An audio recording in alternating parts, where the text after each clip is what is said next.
This video is extremely serious. The words I'm about to say will not be taken lightly, as I believe we now have proof that the man you see in front of you in this picture was not acting alone. Take a look at the 3D version of where Donald Trump was speaking. You can see the places for people to sit on both sides, and then of course, the infamous building where he was somehow able to have a clear line of sight at President Trump. That is something that's supposed to be almost impossible to happen. Everyone knows how under fire Donald Trump is right now on almost all fronts, how much they want to take him out, how big of a threat he is to the three-letter agencies. Of course, security has to be at an utmost level of importance right now, even more so than ever before.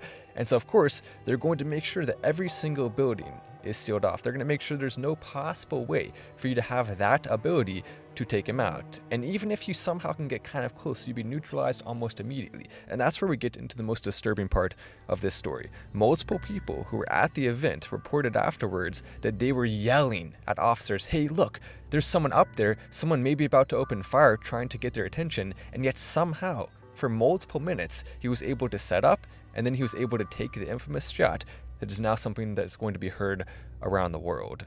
Now, a lot of people also don't realize how close it was to hitting Trump. This was not just some amateur person. This is someone who is clearly highly trained.